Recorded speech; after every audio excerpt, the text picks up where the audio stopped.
What's up, manga fans? This is Raphael from C Manga, and welcome back to another review of Area D. This week's chapter 89 at the Tower of Judgment 1. So it's been a while since we last saw a chapter of Area D. That was chapter 88. I think it was probably a month, or maybe I'd say under 2 months ago, something like that. And that chapter was great. I couldn't actually remember it when this chapter came up, but I love that the Area D series always has a summary under each chapter. I'm not sure if that's the translators who do it or if it's the author himself, but it's good because it makes you remember what happened last time. And yeah, what happened last time was great. There was a lot of action, especially from Satoru using his watchmaker ability to not only free hostages, he used it to like completely dismantle IFV, and that's, you know, a massive vehicle, so that was great. Then we have obviously Kaito making his reappearance along with people like Enki. Everyone was all regrouping up. It was chaos in favor of the heroes, and I was literally losing his freaking mind over it. Literally just flew off the handle. And we see the continuation is this at the beginning of this chapter, where he's just gone completely mad. He slaughtered most of the subordinates that were in the room with him, and he seemed to be laughing, like, I'd say not laughing in humor, laughing like in just complete insanity. And the style he was drawn in, which was great, he was mostly like silhouetted out, like all you could see was obviously his body, but just filled with black, and we could see his piercing white eyes. So it just gave this whole intense vibe and of feeling of fear, animalistic nature, a lot of hostility. It was creepy, and I would love to see something like this animated. It really do love the artwork of this series, and as I said, things like that definitely, you know, kind of convey how ominous and let's say creepy that atmosphere must have been around Owlsware. And we even see the subordinates. They were terrified. The ones that managed to survive, they were hiding around the corners like, shh, be quiet or we'll be killed too. And then the body lands next to them, and like, you want to end up like that guy? So I was laughing at that.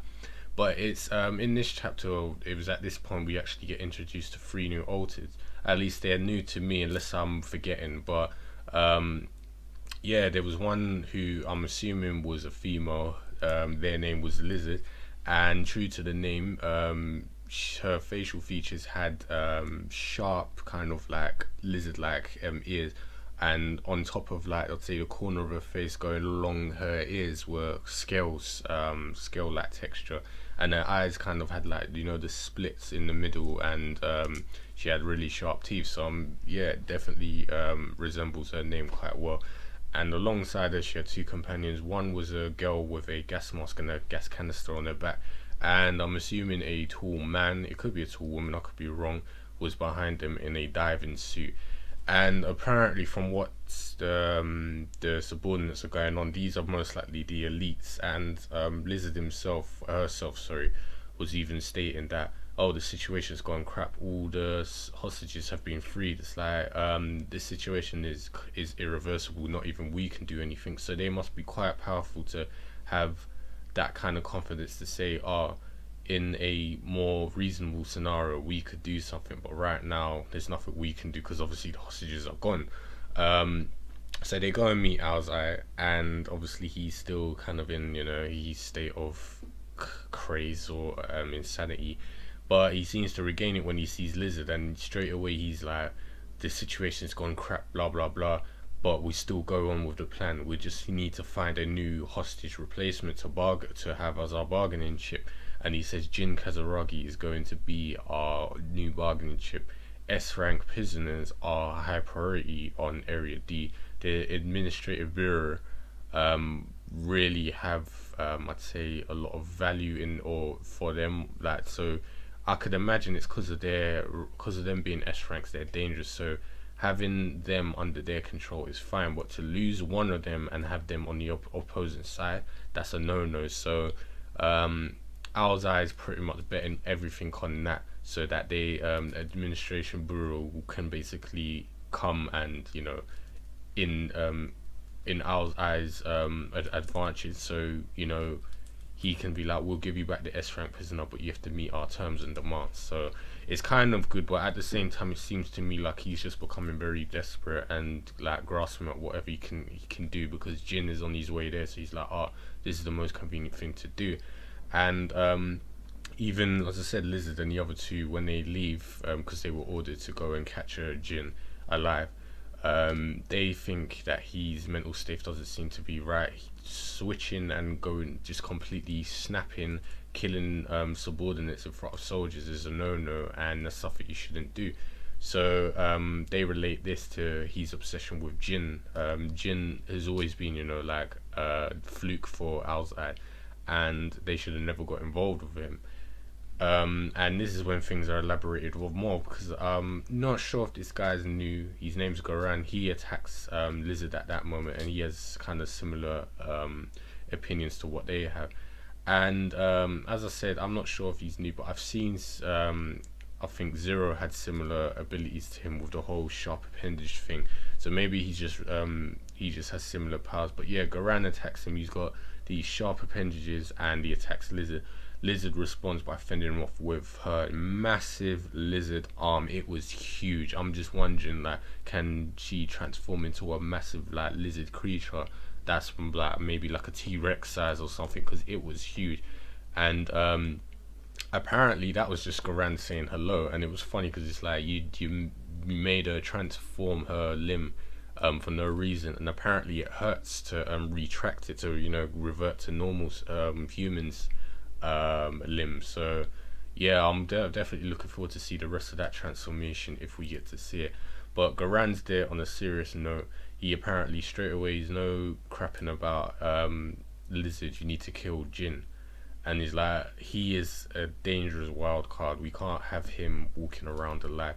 I mean, going up against the administration bureau is one thing, but having him walk around is just suicide, basically. Like, you know, things are just gonna be really crap for them if they kind of continue that plan of capture him, because it's not really gonna work out if they're gonna fight someone as powerful as the administration bureau. So apparently this plan wasn't even his own plan. Zero actually had the plan, and he appears, and Lizard was like, I thought you're that kind of person to, you know, work on your own. And he's like, I haven't dropped that you know, belief or philosophy. I'm still carrying it through. So maybe he's just saying, this is this one time I'm going to, you know, use you people to do help me, you know, kill Jin. So it makes me wonder, is Zero like kind of overthrowing or disobeying orders because he wants to come into power of his own? Because even Lizard said, you know, that's a direct I'd say treason against, you know, Owl's Eye, higher position. But I don't know. As I said, maybe it is for the benefit of the Ubermensch community, maybe it's not, but we'll see. And the last bit of the chapter was basically Jin and Kakuta going up the stairs. They've rested on the 12th floor of the stairwell, and apparently Jin has a new ability, because he said he's no longer using I can't remember a bloody name, Ryo's ability, and he's wondering if he should have brought that instead. So I'm wondering what that ability is going to be, because it looks like it's probably going to be beneficial to the next battle, as they didn't reveal it.